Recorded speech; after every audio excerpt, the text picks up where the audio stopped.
Welcome to the show, everyone. I'm Amy. And I'm Sarah, and today we're going to be discussing A Beautiful End by Ashley Quinn. The first few minutes, we're going to do a brief review of the story without any spoilers. Then we are going to shift into a deeper book discussion, which is going to include lots of spoilers. But don't worry, we're going to let you know before we do shift into that deeper book discussion. Okay, so before we jump into that discussion, Amy, give us a brief description of what A Beautiful End is all about.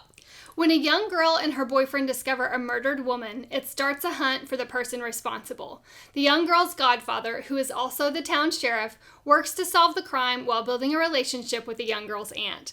This is a small town romantic suspense with all the feels. Sarah, what did you think about A Beautiful End? Okay, so it's got a B&B, I love. It's got baking and cooking, I love. It's got a hot sheriff, I love.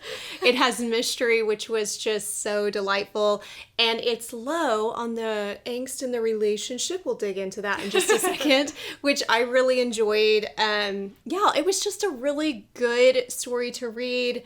I love a small town romance. I love it when it tosses in some mystery.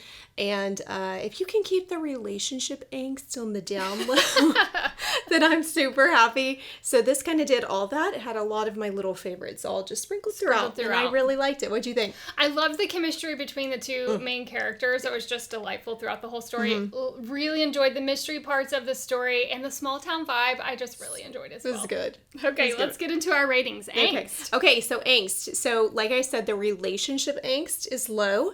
This was more, I gave it a 2.75 just because it has the mystery angst, but it wasn't like heavy or unbearable, and it wasn't so intense mystery that you're freaking out, like biting your nails, like what's gonna happen? Yeah, it was only 1.75 for me for all the same reasons. Very manageable on the angst level. Totally manageable in my opinion. Yep. Humor. Okay, this was a 2. Okay. That was close. I did 1.75. Okay, so it got some funny moments in it and some chuckles and stuff. I really liked it. There were parts that I laughed and chuckled. The mystery and the suspense definitely takes the prominent role in this story, but I did have some sprinkled throughout, I felt. Spiciness. Okay, spicy. This was just a 2. I give it a 2 as well. Yeah. Okay, so there was some tension that's real good, and then they have very well done intimate scene kind of thing. So yeah, it wasn't over the top. It's a slow burn. Yeah, and then when it finally gets there, I thought it was lovely. It was definitely lovely. All right, tears. Okay.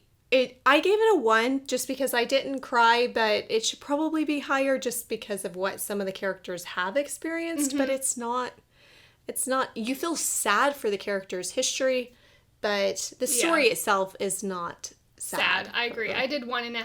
I was a little higher than you, but it was like the murder aspects of the story were definitely sad, and there are things that characters are having to endure that are sad, but I was never like too saddened or overwhelmed. No. I definitely didn't cry. Overall, this was a 4.25 for me. It was just the great little small town romance with mystery. I devoured this in a day. It was really just, I loved it. It was great. So I did 4 out of 5. I really enjoyed the relationship developing and watching them kind of grow. Like I said, I love that chemistry. I liked the mystery components. There were parts that were not a surprise to me, but I felt like overall it was a really good romantic mystery to it. It was fast. Like you said, I read it very quickly, I think kind of in a day as well.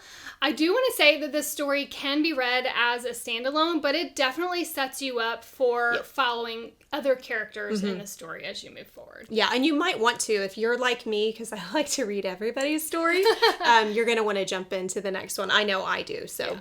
All right, that concludes the spoiler-free quick review of this story. Now we're going to shift into the deeper book discussion portion, which is going to include lots of spoilers. If you haven't read this story, go check it out. And then you can listen to our full deeper discussion simply by clicking the link below or searching any podcast platform under Post-Book Depression.